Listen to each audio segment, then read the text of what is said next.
Hey, how you doing? This is John, and welcome to John's Long Box. I'm here with Yang Zhao, a name that's extremely difficult for me to say, and I always put the syllables in the wrong order, especially when writing. So, how's it going? Excellent. Thanks for having me on. I just want to point out that I'm having my first coffee in my Ben Soto Halloween mug. Ooh, So, nice. yeah, he would Tricks or Treat comics. I might as well show off the comics. He sent me a bag of candy. Oh, And his comics. They just came yesterday. I didn't get a chance. Good deal.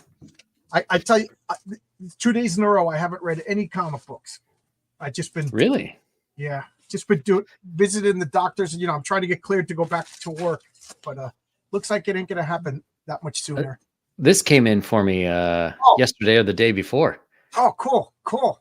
I totally forgot I ordered this like over 2 Really? years ago. You don't remember everything you bought 6 years ago? I saw somebody once on Twitter. They had like a really detailed Excel spreadsheet of like what they bought, when they bought it, and like what's on time, what's overdue, and what's come in. It's like, oh man, I should do that. I'm forgiving. I don't really care. I mean, there comes a point when it's egregiously late. Yeah. You know, like we all know who I'm talking about, but I'm trying not to be a gossip merchant. But like, especially first timers, like I expect 6 months late. You know, 6 months to not late to 6 months late. That's on time as far as I'm concerned. Yeah. You know what I mean? But a couple of years late, and then whatever. Did you read it yet? I haven't, but I am excited because I really like Aaron Alfici, who is the penciler on this. So I am the art excited. is great. Notice what I said. The art is great. I've been trying to get that guy to do work for me for years, and he's like the most polite at telling me to go F off. So like totally professional. Like, oh, Richard keeps me busy. Like, man. Good. Well, from what I heard, Richard pays fast and he pays well. So, So I mean, I totally understand why anyone would work for him. Yeah. Like that's one thing, because this is a small sphere. You know what I mean? Like we all see that rumors fly. So one of the things I'm terrified of is like rumors getting out that I don't pay or whatever. So I live like, Renzo will send me pencils and rough nails and thumbnails, stuff like that. I'm like, yeah, that looks good. And then he'll send me like finished pencils. Should I ink it? Go ahead. And then as soon as he sends me the inks, I pay him. And then he sends me the font like instantly. You know what I mean? Like that goes for any of the guys, because it's one of the things my father always said, you pay your employees, and that's one thing I didn't realize it until I think I was talking with Brian Bao. Mm-hmm. And he's like, yeah, you have, because we were talking about, I assembled a team of people that I like to work with. These are the people I'd love to work with. And I rattled off like 9 names. He goes, oh, so you have 9 employees. And I was like, I do? What do you mean? I guess I do. I didn't think of it. I thought it was friends I work with, So. Yeah. Well, I mean, especially if you eventually get it out to where you're doing multiple issues a year, I mean, they might as well be employees at that point. Right. The only way I could do, well, I'd like to do multiple issues. My goal is to do 3 Heroic Tales a year. Excuse me, a month. Jeez. 3 a year. I could probably do a year realistically. 3 would be pushing it, but that's if like Renzo doesn't work for anybody else. You know what I mean? And I can't ask him to do that. I don't feel that that's right.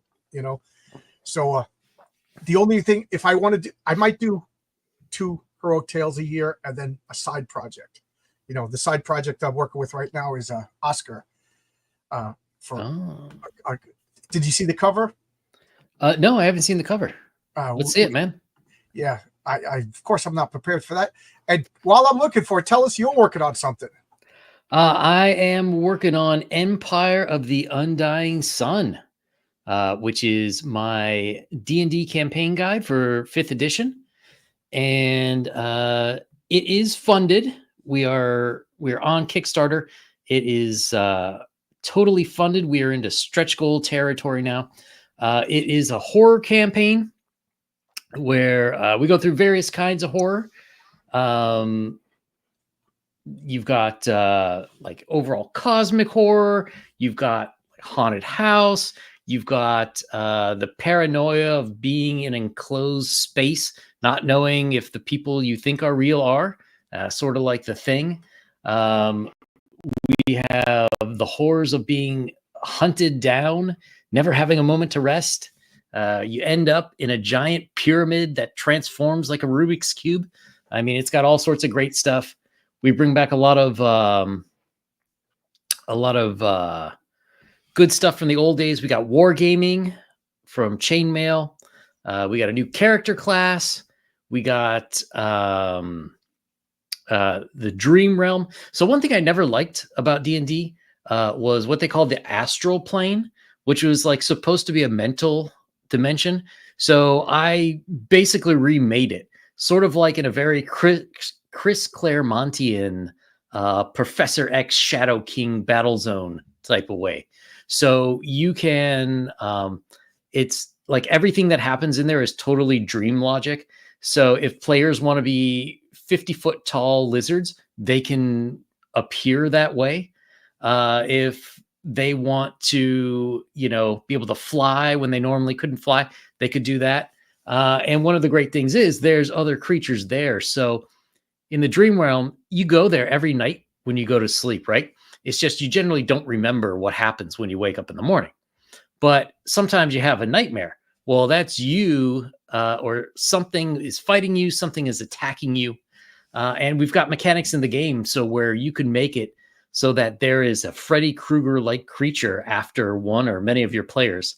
And if your players are savvy enough, they can be somebody else's Freddy Krueger. You talk about language. Every time I talk to you, we end up talking my role-playing game. I play, and I keep looking over here, but I put it away. My Villains and Vigilantes superhero game. And of course, like in the 80s when Sandman became popular and Max, they explored dream worlds, the zeitgeist was moved to that. So I did the same thing. And in my superhero world, superpowers work because these people believe they could fly. Like there's no doubt in anybody's, like a Superman's mind, that he could fly, so he can fly. Like, so it is powered by belief. So beliefs and ideas, and all ideas come from this, what I call the imagination. Like it's kind of like the dream world and Sandman or everything, but the dream world is the imagination is somewhere beyond what I call creation, without getting too cosmic. But it's like the astral plane is just the absence of being in creation, if that makes sense. So it's like outer space, but in other dimensions. And then the dream world is somewhere lost to that. And when you get superpowers, you make like a wormhole or a Rosencrantz bridge to this, and you're literally pulling in power. And human beings aren't meant to do this, and it affects your thoughts, and you can manifest things. And then like there's creatures that live with the imagination, and they're like, oh cool, a free ride to the material world. And these are Freddy Krueger. I call them like succubuses, like succubus, incubuses. And then there's actually good ones called muses. Muses are just good ideas. They live in the imagination. That's like and these things can get pulled into this, I call it the ruby cord. The silver cord attaches your spirit to this, but the ruby cord attaches, so there's two different cords. And there's creatures that exist in the astral plane because the ruby cord has to travel through the astral plane. So there's I got a whole bunch of, and it's all inspired by Dungeons and Dragons. Dungeons and Dragons is my foundation for all my role playing stuff, and then I build onto that. So it sounds very similar. So I have long-winded, long story, because just before we went live, I chugged a couple of cups of coffee. I have a lot of rules for astral travel. There's a character that I would like to introduce in a future issue of Heroic Tales, but it's like beyond the first arc, so I don't know. But he's called the Sleeper Agent. Oh. And what does the Sleeper Agent do? Oh, you have a problem, Yang? I'm going to go hit the pillow. And he just... But the problem with the Sleeper Agent is he takes too many sleeping pills. His physical body is not as good. And then he's... Could you guess what his secret identity would be? You probably have the best chance of guessing what his secret identity would be. Ooh, that's a good question. He's the sleeper. I mean, if you said he worked at a mattress store, that would be awesome. That's But I'm gonna guess it's like opposite. He works like as a firefighter or something. no, his physicality is too diminished Oh, for that's him. true. His name is Jack Carter, the sleeper agent.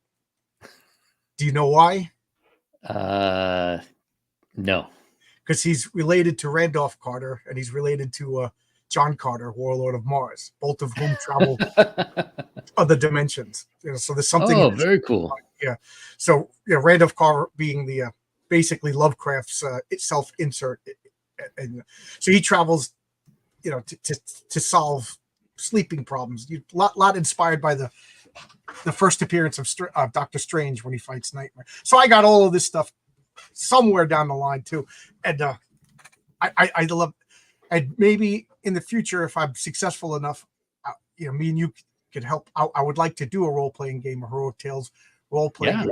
I'm kind of obsessed with there has to be like 3 sets of stats. One stat is your physical, one stat is mental, and one stat is your spirit. And then almost like 3 circles, and then where they overlap is your actual hit points. And so when you travel into the dream world, you wouldn't take your physical, so then we only use these 2 circles.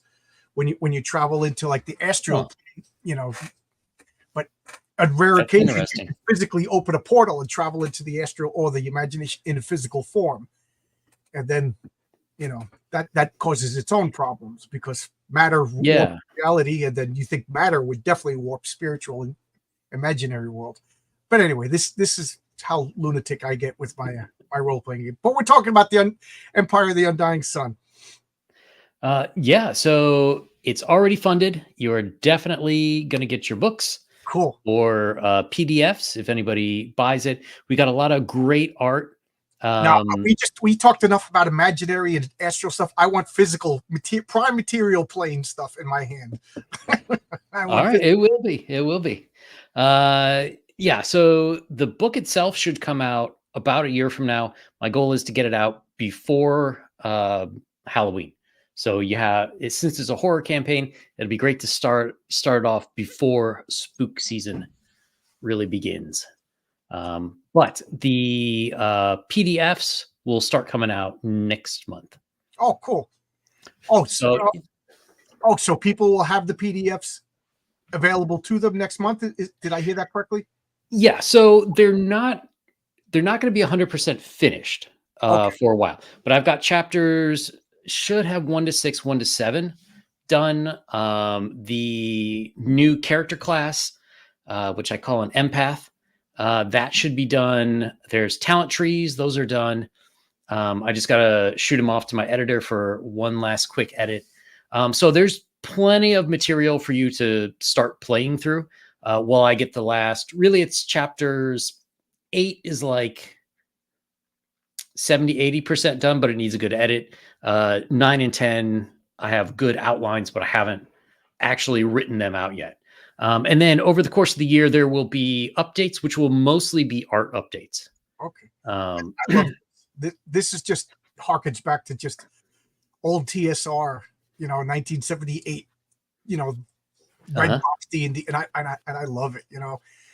I don't know what's going on with modern D&D art, but it ain't like this anymore. Just that guy with the horns, whatever his name is. Mm-hmm. If he was to walk in a tavern, I'm leaving the tavern because people are going to get. That is the typical way elves may dress in this world. Okay, so that's he's an elf. He is an elf. Elf. And then like the guy on the right side and down below, those are drow. The lady back there looks like an elf too, and I think the guy on the left is just a normal human. Oh, okay. Are you like our Gary Gygax? I can't even talk. Gary Gygax made no pretense about his feelings on elves. Elves were like the master race. They were the best. They were the gifted. You know what I mean? How are elves in your world? Treated poorly. So the area that they start off in, originally, that was all elf territory, and they were living in like a very tribalistic society. and humans came in about 80 years before the start of the campaign guide and pretty much just annihilated them. Most of the men were dead. So it's to the point where, there's legends that elves can live for thousands of years, but no one is really older than 80 because yeah, you've got disease, and then most of the males who were older got killed off either in that war or in subsequent rebellions. So there are men, but there aren't very many old men, and there's like a couple of old women, but for the majority of them, like you're not going to see anybody past like 60. So nobody really knows how old they can get. I remember, I grew up, I first got exposed to Tolkien, and I guess you can't have a D&D inspired talk without mentioning Tolkien at least once. And of course, Tolkien, the elves, like even if you just watch the 3 movies, you don't really get what Tolkien was doing with the elves. Yep. The elves are just humans with funny ears, Yes. and long lifespans. You know what I mean? But when you read the books, and again, this sounds pretentious, but even until like I think 2 years ago was the first time I read the Silmarillion, and then I had to read it a couple of times to really, really retain it. You understand that elves are totally foreign from humans, and and the fact that elves and humans hooked up like 3 times in Tolkien's world, and those 3 times were like age-defining events. So which drives me nuts in the Hobbit movie that a dwarf and an elf are implied to, dude, that means a continent's getting destroyed. That means like a whole dynasty is getting wiped out. That means an ancient god is getting released or imprisoned. Elves don't mate with, and then also whatever. But so it really started making me think of elves, and like, of course, in my superhero comic book, there is a mythical world, and yes, there are elves, but now that I understand Tolkien as much as I do, I'm not saying I totally understand, but I try to make elves as different as possible, but yet still be elves. Like have you read Elf Quest? Oh yeah, the Wendy Panini. Yeah, not Panini, something like that. Yeah, Wendy. Wendy Pini, Wendy and Richard Pini. Yes, their elves were like different. They were like there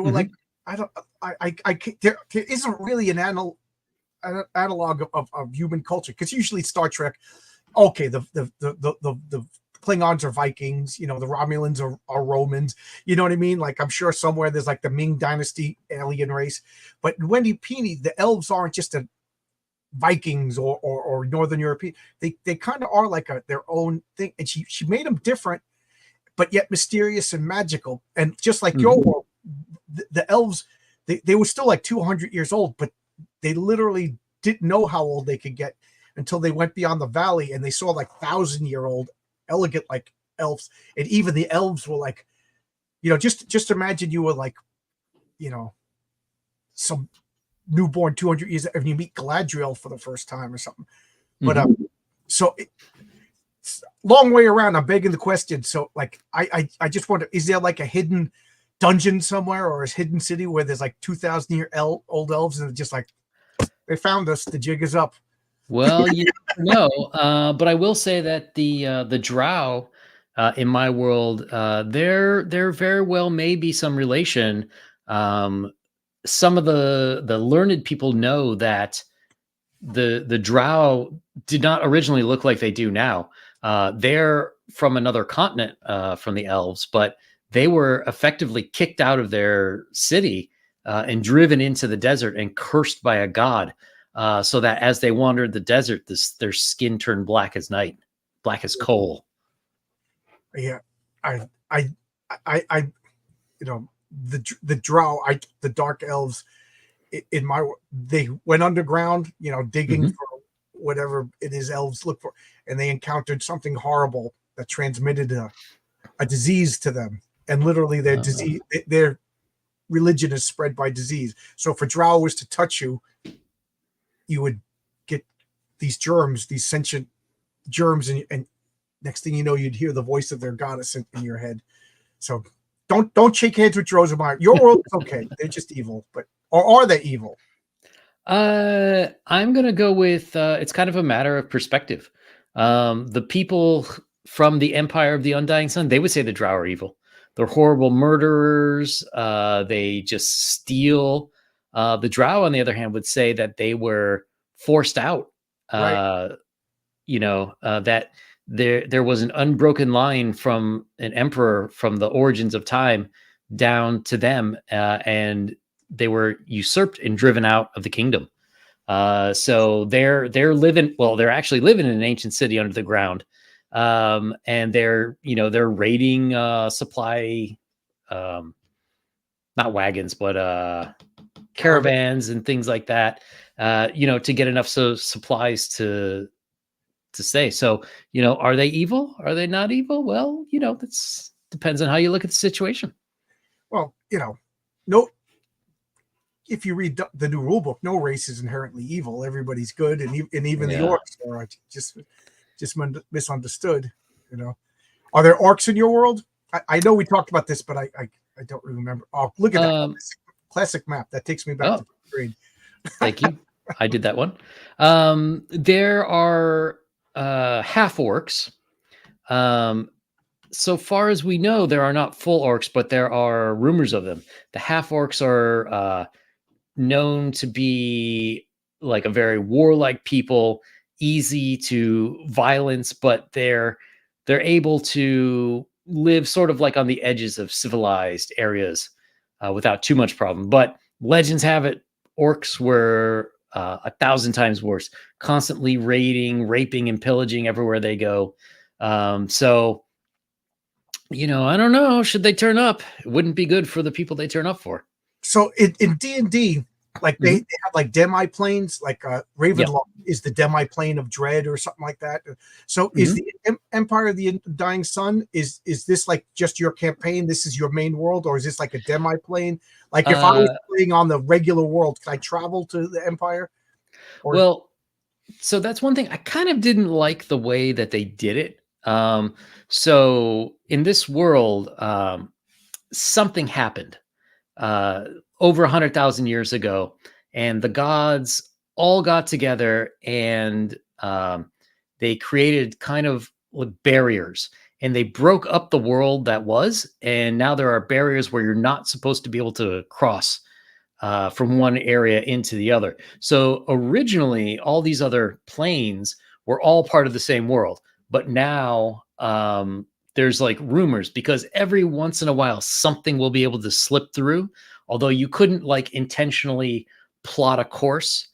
And one of the plot things is there's this wizard couple that they're trying to make a device that can open doorways between these barriers. And they partially succeed, which causes a lot of havoc. That your players don't even know that this is going on at the beginning. They just at one point find themselves in the middle of it, and then as the game goes on, you have to figure out like, oh, well, these two, like you actually meet the wife, and later on, it's like, oh, these two are actually important. What is it that they were doing? And then as you're going through your quest, you discover more and more about what they were trying to do, and then what like then the option is, okay, so do you want to take these barriers down, or do you want to fix the barriers? Because a lot of the countries you'll find in the world, they're not so great. There's a lot of like repression and suffering, and also magic tends to be very well regulated, and there's very little of it. That was my next question. Are you a high magic world? I don't know. To me, if magic is commonplace, then it pun intended, it loses its magic. Exactly. And then there's no reason why it shouldn't be like our world. Like if everybody could cast freezing spells, everyone would have a refrigerator and freeze their food, so it lasts longer. People would have magical plows that dig up their fields automatically. But no, in my world, it's very well regulated. And that's the thing. Like, do you open these barriers and bring back more magical creatures that don't exist in your part of the world anymore? knowing that if you do that, then there may be attacks from some of these creatures. But if you could find ways to ally with them, you could overthrow a Great lot of the despots. elementals, and I've been collecting these. Nice. This is the monster painted minis. This is D's. I'm upset there's no dragons in it, but whatever. That's probably its own box. Damn you. I if I sit down with people, well, first off, I don't play Dungeons and Dragons. I play Villains and Vigilantes with my house rules modified. Mm-hmm. And if I meet a new player, and the first question or the second question they ask me is like, is there magic shops where I could buy swords? I immediately know that this person is. I call an Uber. I say, your quest is to get into that Uber and go anywhere and never come back. I just find that that's like a video game thing. Like you got like a +1 sword. And with your players, do you tell them it's a +1 sword, or is it a name sword that magically guides their hands or whatever? Well, so unearthly. In my world, generally, +1 weapons and armor, they're not magical. They're just like really, really well made. Okay. I did, yeah. You can have a +1 magical sword, or you can have a really finely crafted dwarven sword made out of whatever. That's +2, 3. Yeah. So there is gradations. Yeah. So now anything higher than that, they could figure it out. There are spells that you can identify magical properties and things like that. Or you could just start hacking away at things, and you might discover like, oh, I'm hitting a lot more than I used to. This is great. Yeah, like with magical weapons, like if you're an expert long swordsman guy, and you played and you fought, usually by the end of the adventure, I'm like, hey, yeah, that's a +3 sword, because I don't want to remember it anymore. But like, not right. You don't just pick it up and like, there's a +6 sword, there's a +3 sword. You know what I mean? Like, I describe them. Like sometimes they'll have like a history or whatever, but like a magic wand of like spell storing and stuff like that. Like they got to use it for a little while. You usually like at a good break point. And like you said, there's spells. Like a magician, it's kind of easy. They got like identify spell, but that just, even as a player, even as a kid, I used to hate when we killed the dragon. Yeah, and there's 4 +4 swords over here. There's a helmet, and I knew it. Everything. It kind of took the mystery away. And then, of course, nobody ever took the curse stuff because we knew it was a curse thing right away. Yeah. So, well, I generally don't mention that. I've sort of modified enough of the rules where I actually separate like arcane magic versus magic from some god versus nature and versus science.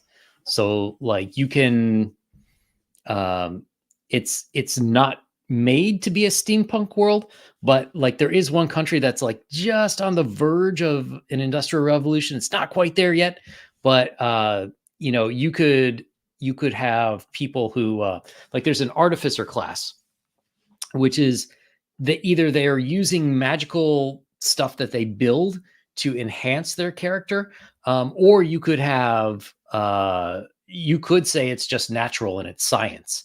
So like instead of shooting a fireball, like you're shooting a bit of napalm that catches on fire. So there's different ways. So with some, like with cursed items, you got to have somebody who's religiously oriented, like a cleric or a paladin, for them to know that, oh yeah, that's a curse. Because scientists would know that that's a curse. Yeah, like a couple of characters made their own magic weapons, and I have like a whole system of rolls that they have to make, and they could spend money and stuff like that to they could actually like burn up their library and not physically burn up, but like reduce the information and make this item. But if they botch the rolls, it's cursed. Yep. And they know it's cursed, but like anybody else coming along and picking up this sword of bluntness or whatever, they don't know unless they're a magician or whatever. But the problem is they just used all those resources, so they're just like, got to start all over again. Sometimes they just don't have that phoenix feather that they burnt up while that to me is punishment enough. Like I never liked it. Oh, it's a curtain. Now it's like glued to your hand. Like this sword is like But I wanted to address this. And I'm sure both of us probably have similar but slightly different answers. Praetor 7 says, how do you get swords in those games? I've never played one. So how would one get a magic sword in the Empire of Dying Sun? Well, a magic sword. Yeah, a regular sword. I mean, pick it up at the. Yeah. Yeah, you can pick it up places or find it or take it off a dead body. Right. Yeah, is usually a good answer. Yeah. So, how to get a magic sword in the game? Well, it depends. So there's a lot of tables that the dungeon master will roll on to see what kind of treasure you get. But you could potentially take it off somebody's body if you kill them, or maybe you steal it.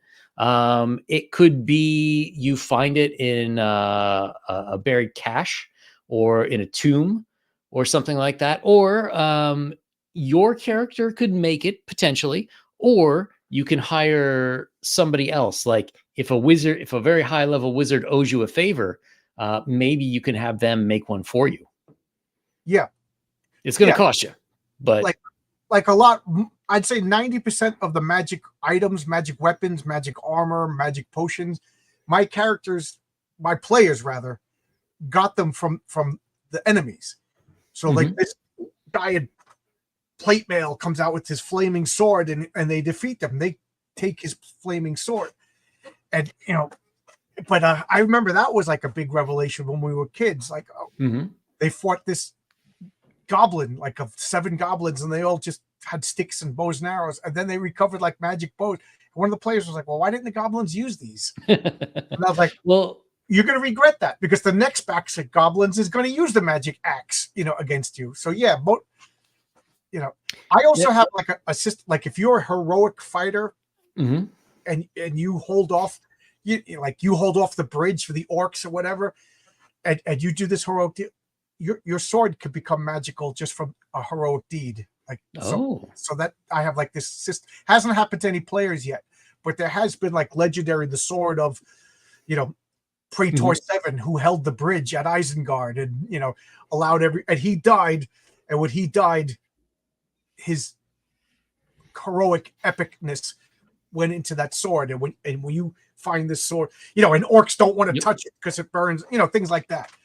Yeah. Now there is the other way that there could be a god or some spirit invests part of their power into it.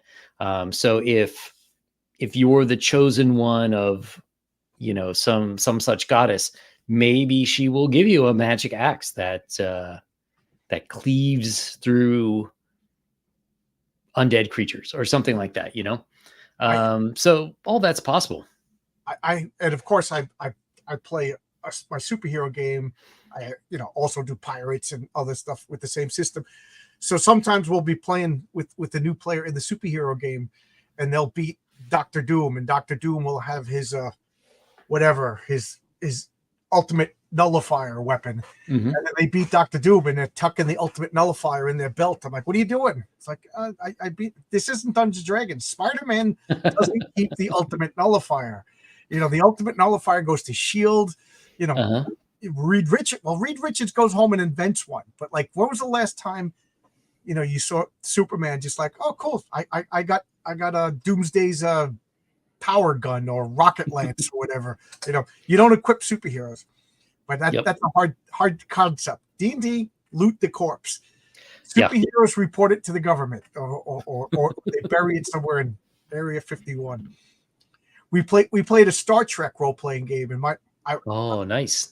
And it was my friend Travis. I think it was the first time he role played. The first time he was the DM, and we played Star Trek, and we encountered these mines that adhered to the ship like barnacles. He was in the Navy, so that's why he thought of. And these barnacles, just every time you used warp power, they would just feed off, and like tribbles, they would multiply. So you basically, the only way to defeat them was to turn off all the energy in the ship, and they would starve and die.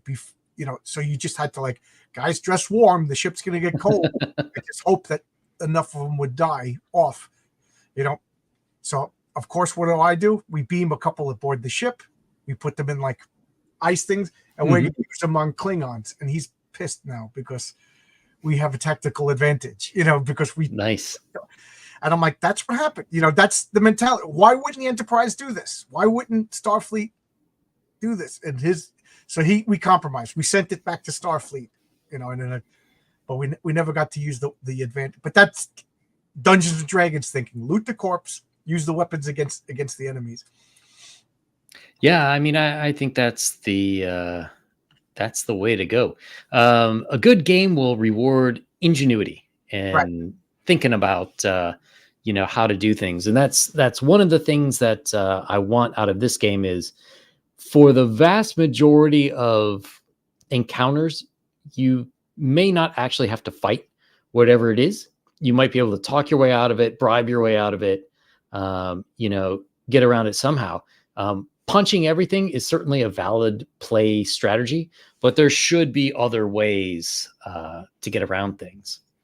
What would you do to Praetor? He has. I really want to play a tabletop role playing game, but I don't think my imagination is that good. What would you say to Praetor? Do it. Well, I would say. What if he sat down at your table? How would you handle this situation? Easy peasy lemon squeezy. If it's your first time, maybe instead of having you create a character, I'll give you a character that I create, and then you could play it just so you get used to how the game works. And then after that character probably dies, you can create your own. But it's really not that bad. Like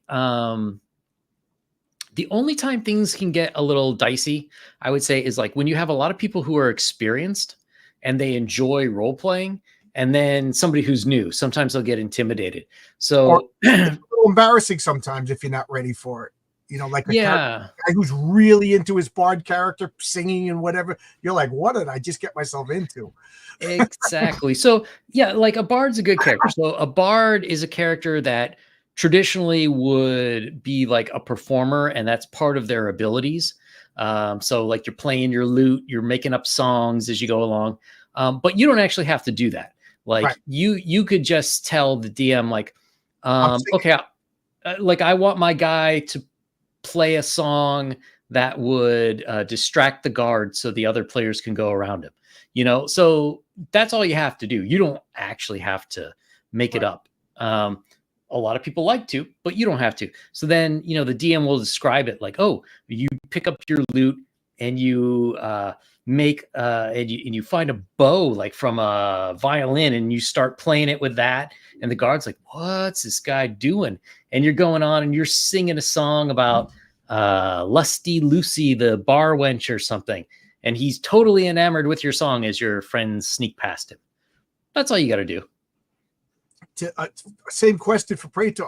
I've had this situation where people like, I had a friend who brought one of his girlfriends over, so I was just like, all right, you brought Tish, you're Tish's coach, so like I'll sign a buddy.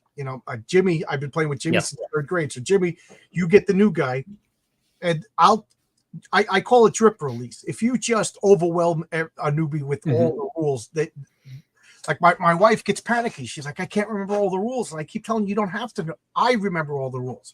I'll just tell you in each situation. Okay, you want to fight the orc? What do? I take out a sword and I swing. Okay, roll the dice, and this is a 20-sided dice or whatever. And then Jimmy would be like, oh yeah, okay, this you need this dice or whatever. So he'll just whisper in it's so I could go along with the thing, and then we play. And usually, like in my friend's girlfriend Tish, the only time she had a problem was we were playing superheroes and she went into a room and it was dark. So I was like, okay, this room is pitch dark. What do you do? And she was like, just freaking out. And finally they said, just turn the light switch on. And she was like, I didn't realize we had to get that petty.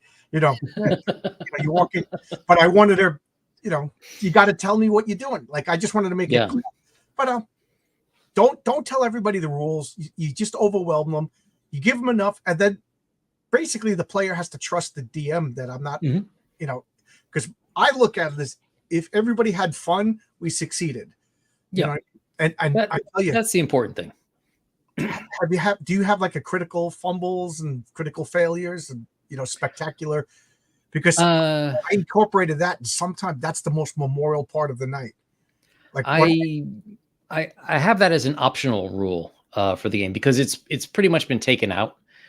Well, that's not true. They changed the rules so if you roll, like if you're rolling a D20, a 20-sided die, if you get a 20, you succeed on whatever. If you fail, or if you get a 1, you fail on whatever. I don't like that. I like it for combat, but I don't like it outside of combat. I think it makes too many problems. But yeah, I think in combat, if you like if you and a bunch of your teammates, are around a guy and you swing a 1, then you should roll and see if you hit one of your other teammates instead. Yeah. I have like a system for that. Like I call it missed by 10. So if you need it, Dungeons Dragons, you need a 20 is the best, and Villains Vigilante a 1 is the best. So if you need a 13 to hit, and you rolled, well, if you need a 3 to hit, and you rolled a 13, you missed by 10. So in a typical superhero, you missed by 10. Like you could punch the wall, you could punch your partner, especially in a superhero, if a million guys are going after you could punch that pedestrian or whatever. But so I have Daredevil, who has all of these pluses to hit, say like Daredevil, he's got senses, this. For him to miss by 10 never happens.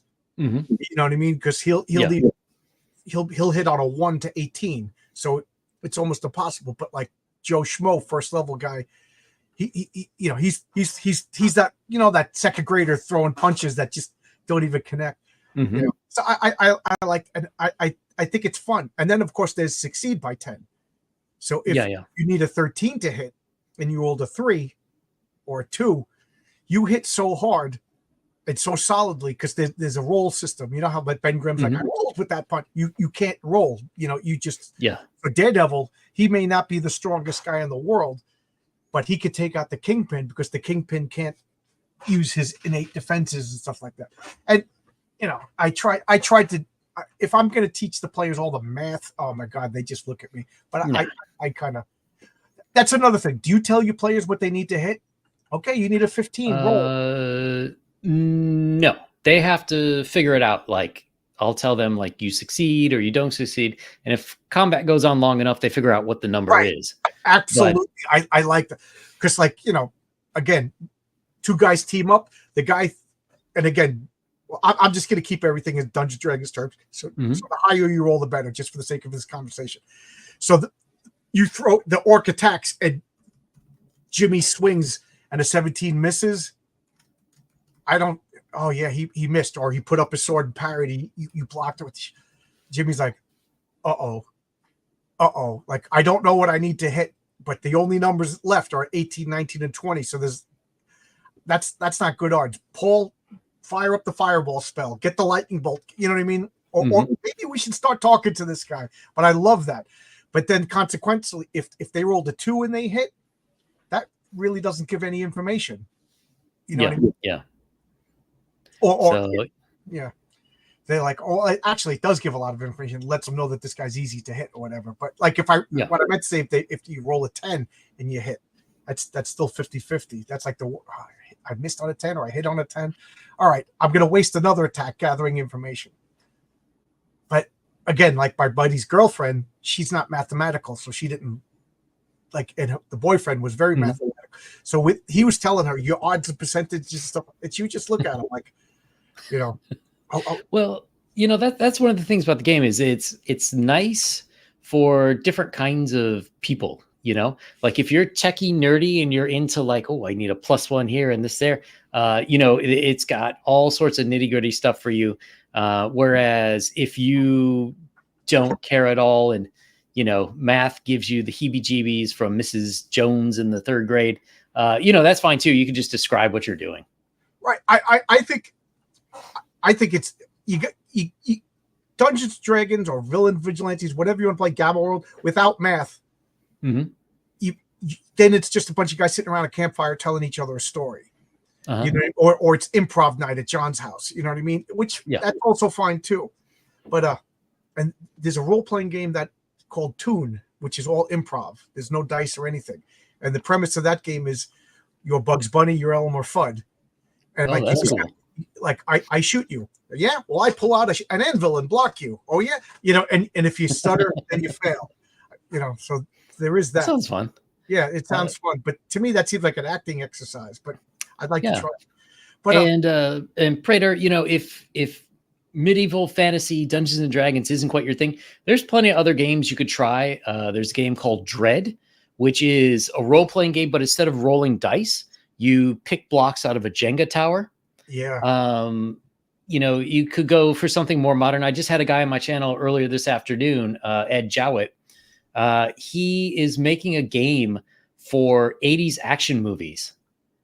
So it's like you get different points for doing stupid things like you would, and you can have like if you use a point, your 6-shot revolver, can shoot 12 shots.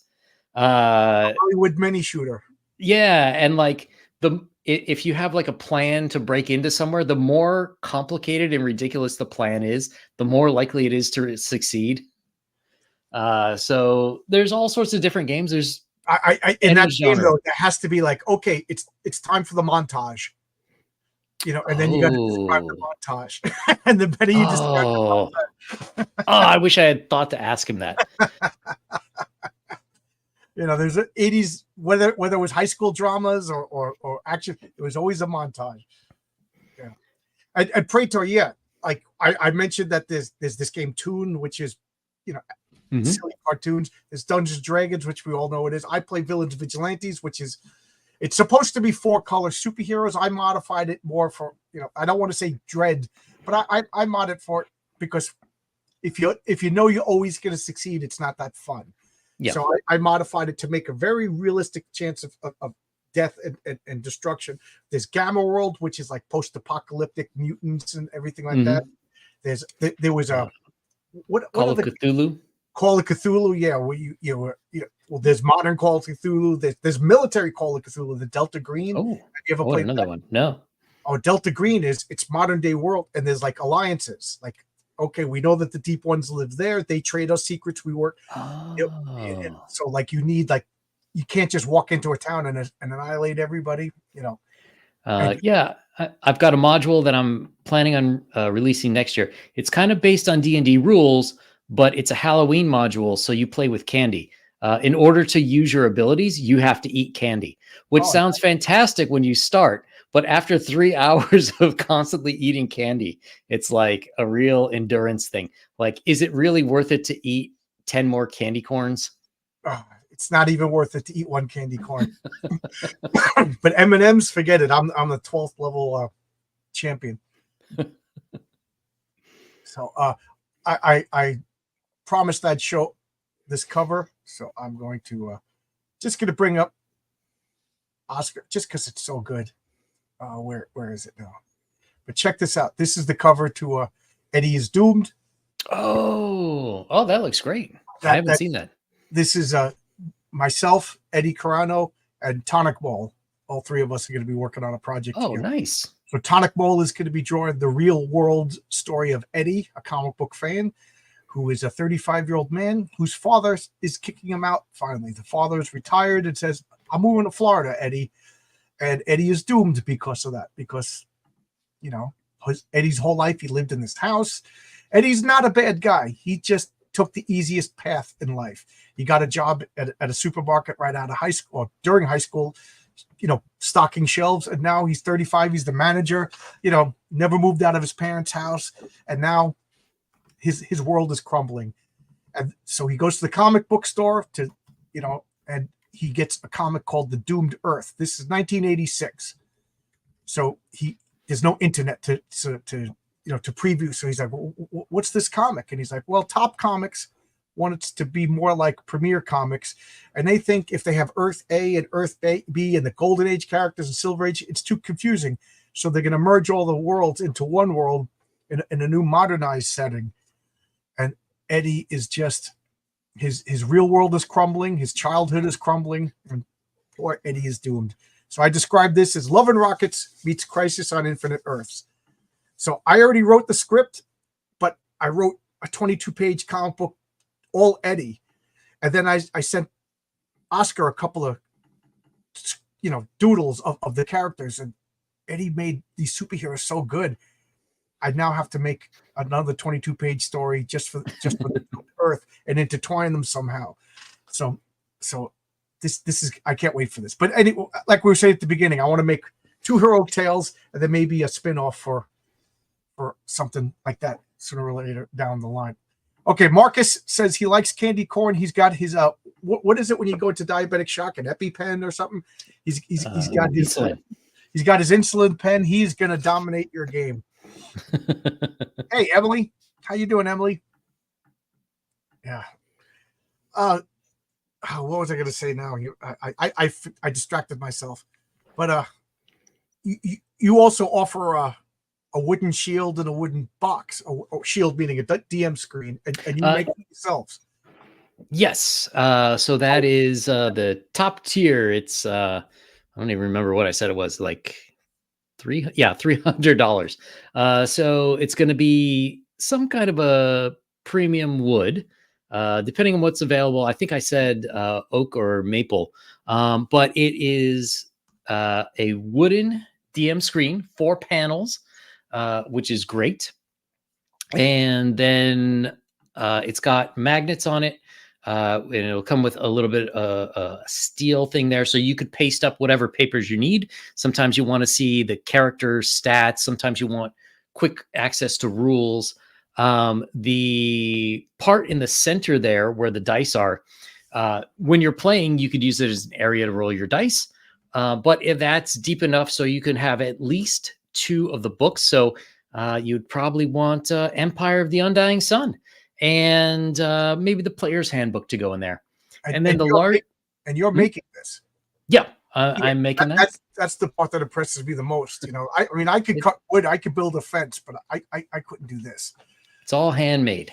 Yeah. No, it's not too bad. Not too bad. That bottom part, you're going to have room for a dice tray to keep your dice. If you want a dice tower to help you roll it, it's pens, pencils, room for some minis. I mean, if you're the DM, and you show up at the table with this, people know you mean business. Yeah, you're DMs don't have levels, but if you show up with this, you're a high level DM. That's right. Some DMs will show up with like a wizard's hat or something, but this will trump the wizard's hat. It's funny. My brother was teasing me at a Thanksgiving dinner, and my cousins were over. I got so many cousins. Some of them I know very well. Some of them I don't know well at all. And these cousins that I don't really know well at all, they're talking to making chit chat. So my brother decides to tease me. He goes, "Oh, this is John. He's a high level dungeon master." So I just go, "Mike, you're embarrassing me. Dungeon masters don't have levels." And then it backfired because they were all into D&D, but it was just fun. So that became like a family joke. Dungeon masters don't have levels. So now you have to make the family adventure for every year? No, I'm the only one. I joke around that I'm the white sheep of the family. All my brothers and sisters, they didn't finish school, or Mm-hmm. I finished school. I got a degree. I became a teacher, and then went into construction like everybody else. I couldn't deal with the politics of public school system. Yeah, and the private school system just doesn't pay enough. So there you go. So I was going to bring something else up, and now I forgot to bring it up. So so your PDFs are, you said you're going to release and then give people updates as the updates? Yeah. So my plan is updates once a month. So there's a campaign guide, which is meant for the DM. And then there's a player's guide, which the DM should give out to the players, which has like the information on the different races in the game, has some basic information on the different areas that you start in, different gods and things like that. So, it's not going to have any secret information that you don't want the players to know, but it's just sort of a general, like, here's what somebody in this world would know. And then as a DM, you could tell them more if you think that they need to know more or whatnot. So those should be available. I haven't set the date, but somewhere in mid November, 15th ish. And then after that, I'm going to do updates every month, which, some updates might just be more art in the book. Other updates will be more maps, which I need to get going on those. So you'll use those to play, and then eventually we'll add in the chapter 8, 9, and 10. 9 and 10, we're still working on play testing, so those will be a little later. But if you start now, a year from now, you probably won't be on those chapters anyway. So there's plenty of time to get those. I'm sure I asked this before, but first off, how many players is your ideal group with you as the DM? I would say 4 to 6. Okay, all right, that's plus good. me. Do you ever have just one player, like a one-on-one session? Yeah, you could. And No, so, in the past, I'm not saying with this module, but like, have you ever just had one guy shows up and you're like, all right, we'll oh yeah, I've done one-on-one sessions before. For this specific campaign guide, no, because I've been doing test groups. So if there's not enough people, I just canceled the session just because, like, I need sort of that 4 to 6 range to figure out if the combat works and that kind of stuff. Now sometimes we do have, maybe we'll have like 3, and then we'll have hirelings. So in a game of D&D, like if you have a small group, or like, let's say everybody wants to be a fighter or something, you can hire like a priest to go with you and heal you guys. So I'll have them make use of that. Okay, that's a good question. So I hire a hireling. Who controls the hireling? Me or you? So usually what I would do is I would give them like a reduced ability set. So like if you hire a priest, like they could, you could have them attack, you could have them do nothing, you could have them heal, or maybe like bless something, so you're not going to have as many abilities as like a full player. And I would say, you guys at the top of the round, you guys need to tell me if you want him to do something or he's going to do nothing. Or you could say like, unless we tell him otherwise, he attacks every round, or something like that. So it's ultimately up to the players. But for hirelings, there is a morale score. So if you guys are constantly getting your butts handed to you by monsters, this guy's leaving. Yeah, he's out of here. He's out. If you guys are like easily beating the crap out of monsters, he's there like high-fiving everyone, and he's with you for sure. But if the morale gets low enough, you might leave, or maybe you got to offer them more money, or something or another. In our role-playing games, sooner or later, everybody wants to get a hireling or whatever, and they always just think that they're like slaves or like a tool, like a hammer or something. Like, no, these. So I always kind of like, in combat, you tell me what you want them to do, but they have their own initiative. But the players roll, like they have a character sheet for them. But like when it comes to like personal, I was like, okay, Phil Moskowitz, he wants to do this. He's good out of combat. Like, oh, I want to go get drinks. Like I try to make them as much as an NPC as possible, but I'm not going to control 42 different characters in a combat situation. Yeah. But like you said, there's charisma rolls, morale rolls. If the guy gets hit for 25 hit points and he only has 3 left, and you're like, okay, Phil Moskowitz going to attack. No, Phil already left while you were saying that, But I dread when my players want hirelings because they just think it's a sword, and unless you're dominating these people, I'm trying to make them as individual as possible. I notice that a lot with things that you're allowed to summon. Like wizards will be able to summon, like find familiar, like they get to summon a cat or a bird or something that serves them. And it's like, okay, but that's actually a spirit that has like some intelligence. It's just serving you in this form. But if you're gonna, if you're gonna like have it keep dying horrible deaths, or put it in harm's way or something, like it's out of there. It's not coming. Yeah, it's funny that you said that because it's one of the things I. Okay, so you summoned, a wolf. Okay, now you got a wolf. Now you got to deal with the wolf. Like nowhere in the summoning spell say that you control wolf. So like So that was something people. Okay, you summoned a bugbear. Now you're fighting a bugbear and a group of goblins. Because this bugbear, well, you summoned a demon. You know, Yep. you just summoned the demon. So like my friend Jimmy's character, my friend Jimmy and I, he might be watching. Hey Jimmy, if you're watching, I know his daughter's probably watching, but he has a wizard character in our superhero world. So he's exploring like Doctor Strange, and he knows me. So he's just like, no, we're not summoning a demon. Like they set up magic circles to imprison. Like we read enough Dresden to know that when you summon a demon, it's going to pretend to be your friend. It's going to, but ultimately it resents being summoned.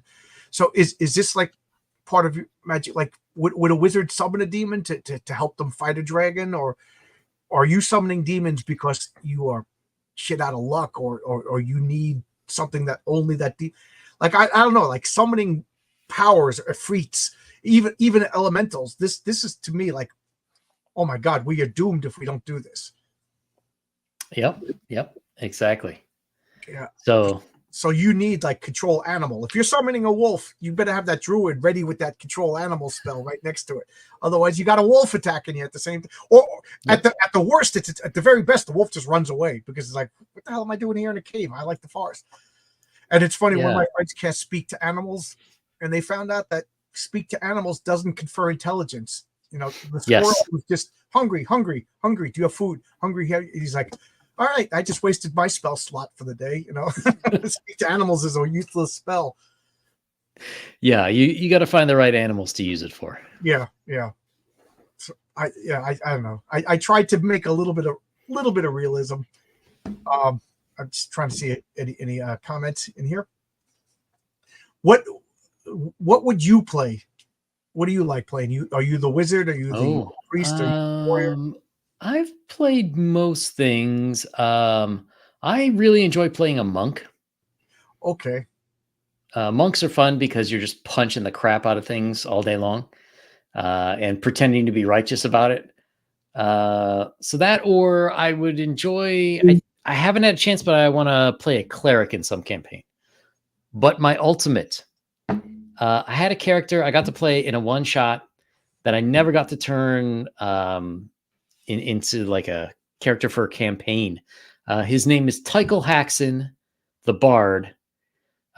He has the intelligence of a Derek Zoolander. He's got like the douchiness of 2015 Justin Bieber, and the sexual confidence of Pepe Le Pew. Oh, nice. I tell you, if my players want to roll a Bard, I'm just like, this is not going to end well. I just don't like bards. But you be a bard. You go ahead.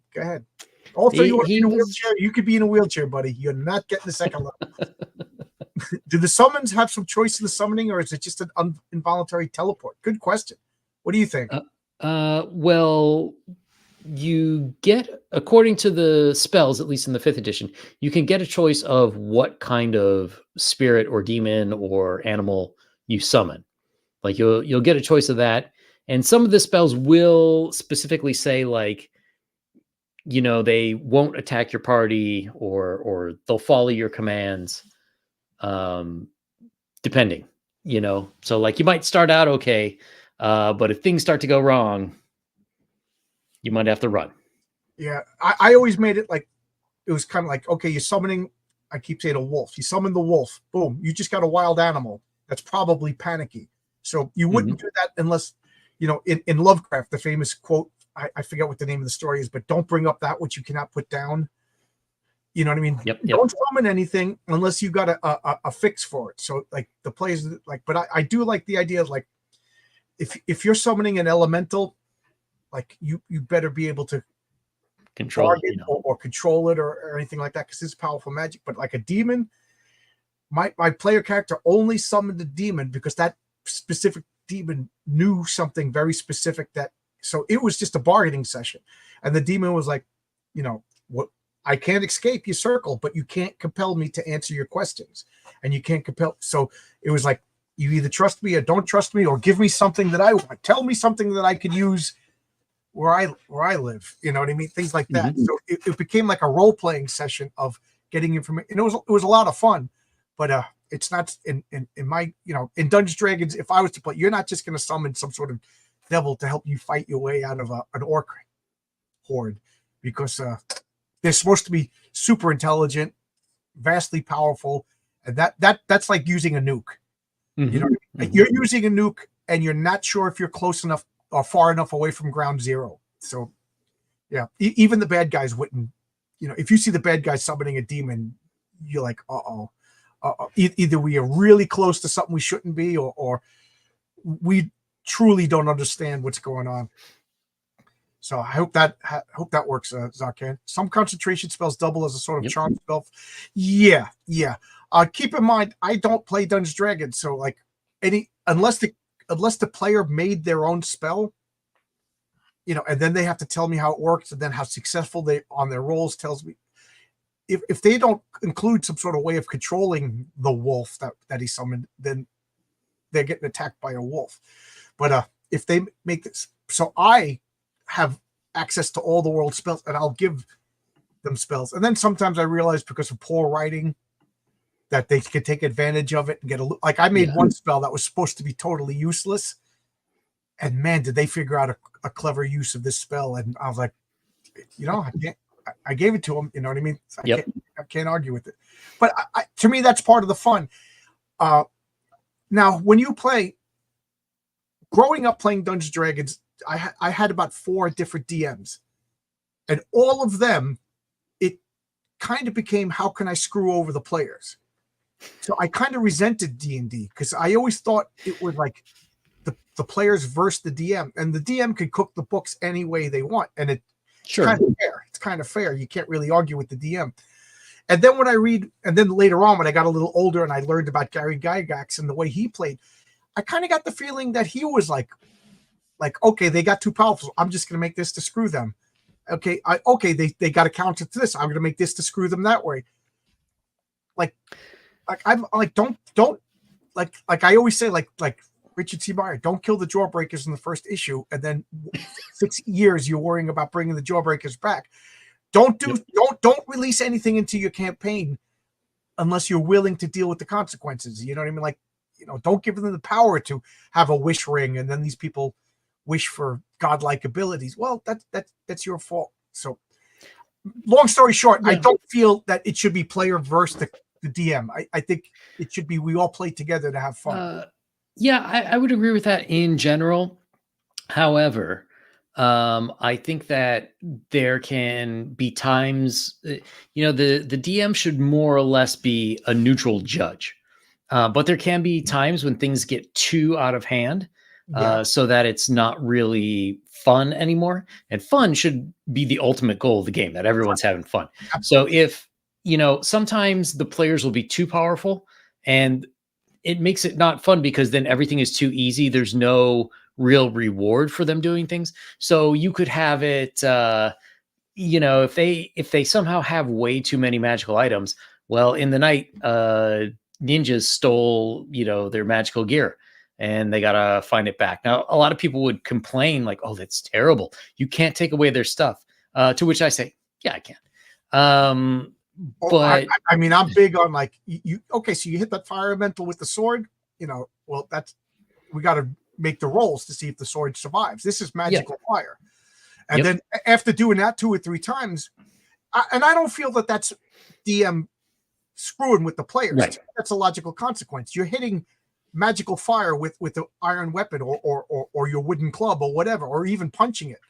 You know, so a lot of the times a logical solution will cause the players to like, oh, geez, I really don't want, like, my players won't summon demons.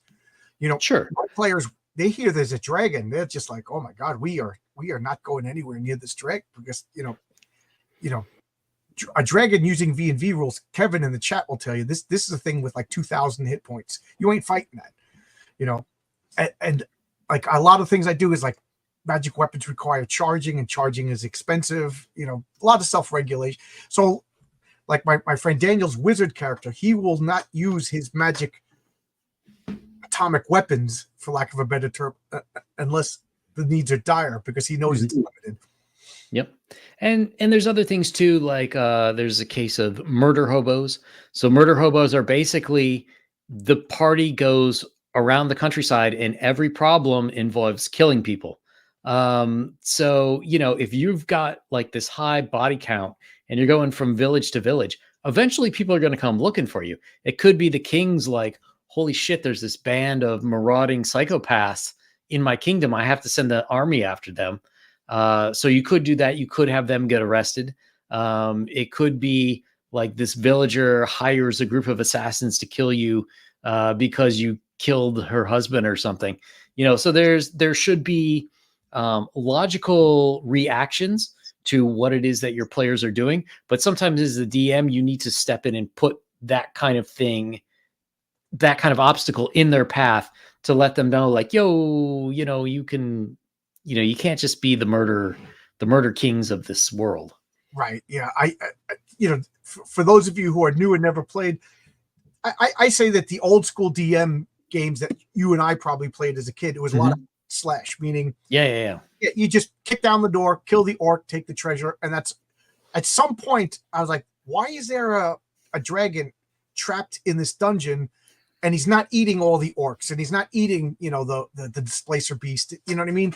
And why, and I remember like, that was like the beginning of like, why do I even care? Why did this happen? And we went from hack and slash players to role players. And I think like, I don't know, I'd say like 60% role playing, 40% hack and slash is the best ratio, because I don't know, it's fun to come up with a story and everything. And I think if you get a good like, have you ever had players that just don't care about your story? Yes. Well, see, then you got to roll with it, because I've had people who, like I've put out the clues. And it's like, you're throwing out the breadcrumbs for them to follow the trail. And if they don't follow that trail, then, okay, I guess you just don't, you don't figure that out. And then something, then you just sort of switch on to some other sort of adventure. But it's like, you have to save the king's daughter from a dragon or something. Like if they're not paying attention to where that dragon might be, they go off, oh, well, there's some skeletons over there. We'll go deal with undead. You come back and the king's all pissed because his daughter's dead. Like there's got to be some consequence for that. But if they're not trying to keep trying to play along with the game, then, or keep up with the game, then you got to go. You got to zig when they zag. We gotta, like, I think the best games work when the players understand the story, the world, and I also don't want to do that. Okay, I'm gonna read the equivalent of the Silmarillion to these kids before we start playing. So like, I think like whenever it's Dungeons and Dragons and a new player comes in, he's always the Luke Skywalker. All right, you grew up in the equivalent of Tatooine, and there's an Alderaan, so they don't know everything. So they learn, and even when they're playing with the 10th level fighter, he's the first level guy, and it kind of makes sense, Oh, this is another thing. And Kevin will back me up. We've been playing. Kevin, he's my old roommate from Albuquerque. I came up with this idea that you could only get one level per session, because we were playing a superhero game and somebody's character died or somebody joined. I forget the exact scenario. So Kevin's got his 12th level Captain America type level superhero guy, and they're fighting Magneto, and then Bucky just joins and they defeat, and everybody got 100,000 experience points. So Bucky literally went from a first level guy to 11th level guy in the next session. And I was just like, nope, that ain't going to happen anymore. So my house rule is you get those experience points, because in my game, you could spend experience points for karma and things like that. So you get those experience points, but at the end of every session, you could level up once, because I really think nothing ruins a character like getting too powerful too fast. Yes. Yeah. So that is one thing about my campaign guide, is it's milestone leveling as opposed to experience-based leveling. So that makes it a lot easier on the DM, because the stuff that you're going to encounter generally is level appropriate. And as things get harder, your characters will be able to level up into that. So I'm okay with having like very low level characters maybe accidentally encountering a dragon or something that could instantly kill them. I don't have a problem with that, but I do have a problem with it when the game is designed to make them go fight that dragon. Like if you have a group of characters that are level 2 and they're like, "Yeah, let's go fight that dragon." Well, that's on you. That's not my fault. But if you design it so they have to go fight a dragon, as opposed to maybe talk to a dragon or bargain with a dragon, if the game is like, nope, you're level 2, you have to go fight that dragon and kill it, then that's not going to be a very satisfying. Right. The DM, encounter. for those of you who don't Yeah. know, I'm assuming you know what I mean by DM. I've been saying it a lot. Dungeon master, the guy who runs the game, the controller of the game, in my village vigilante, it's called the game master. So he's the one that comes up with the story, comes up with the scenario, or bought a pre-made module like Empire of the Undying Sun and reads the rules and runs the game. I advise anybody who has no idea what we're talking about to watch the Community TV show, the episode where they play Dungeons & Dragons. Did you see it? I haven't seen it, but I heard it's banned because isn't one guy, doesn't he go in blackface as a drow? He wears blackface as a drow elf. So I bought the DVD, so I have it's the best Dungeons & Dragons thing on television. And then of course they made a sequel to it like a season or 2 later that's not as good. But the Community D&D, it's excellent. But I'm gonna shut down now because I got 10 minutes. I got to do conflict with RJ. But I always enjoy talking to you. So I'm gonna bring up your campaign one more time. Here's the links, guys. You can click in the links. This is live right now. I back this. I don't know. I still love my D. I was going to bring out all my D&D modules, but I should have realized we would have no end of stuff to talk about. So again, tell us about anything that I forgot to bring up. It's a lot of fun. It's coming out soon. It's going to have great art, and I think it's going to be something that is a very different experience to most of what's out there for the modern 5e system. So if you want the feel of those original old school Dungeons and Dragons game, but you want to use the mechanics, modern mechanics, this is the game for you. Yeah. Grognards and non-grognards unite. Grognards That's right. Is the old term for old grouchy war games. There's two comments, both by Kevin, that I want to address before we go. I'm really impressed that Kevin remembers the Great Unwashed was the name of one of my favorite villains that I made up. He was a gestalt of all these peasants, some horrible entity, just caused people, and they would just latch onto each other, and they became the Great Unwashed. It was just a mass of naked, disgusting civilians. So Kevin and everybody really didn't want to fight it because it was just like people who lost control of their bodies acting as one flesh mass. And it was worth like 10,000 experience points. And then, Kevin, I just got to ask you, you said one of your players on your first session ran off into a field and stripped naked. I got to ask you, was this Lane? Lane is one of our friends whose characters always did the most inappropriate, wrong thing at the time. His brother Lance did inappropriate things, but at least it made sense. I'm guessing this is Lane. Or if you got a girl who's get naked when you play, why didn't I know her when I was in Albuquerque? But anyway, we'll end on that, and always come back whenever you want. Thank you. I come back this Friday at 8:00. I'm doing it's clobbering time, Superman versus Gladiator, and I'm telling you right now because I have something that I want to say. Next Friday, not this Friday. Next, I want to do Batman versus Spider-Man because I just have I don't know. Batman fans are starting to get on my nerves, and I must address them. That's an interesting matchup. Okay. So there you go. And Saturday on Friday, I'm going to be on Telepathic Bunny channel talking with him. I don't know if I'm going to do anything tomorrow because tomorrow's Comic-Con. I might actually go to the city and meet up with a couple of people for Comic-Con. So I don't know what I'm doing. Yeah. For anyone who is interested in seeing how role-playing games are played, you can find me on the Dungeon Delvers channel this Friday at 9 p.m. Eastern. We're playing Call of Cthulhu for the Halloween season. I play a reporter named Phil with a porn stash. Phil Moskowitz? It is not Moskowitz. I think it's Barker. But it's close. It's close. Phil Moskowitz is my go-to made-up name. Phil Moskowitz. Yeah, Call of Cthulhu is a lot of fun because you start out the best you're ever going to be, and you're fighting not to become horrible. It's the exact opposite of every role-playing game. It's so much fun. Yeah, there's mental checks. Right. And as you discover things, you slowly go insane. Right. All right. Well, see you guys. All right. I'm going to be back here in 7 minutes with RJ from the Fourth Age and Heroin Bird, who makes YouTube movies or TV shows about Yes. superheroes. And they are awesome. Oh, go okay. watch those. No, They are fantastic. Yep. So there you go. So I'm just going to fill up my coffee cup and reset. All right. Bye-bye. All right. Everybody. I got to get outro music.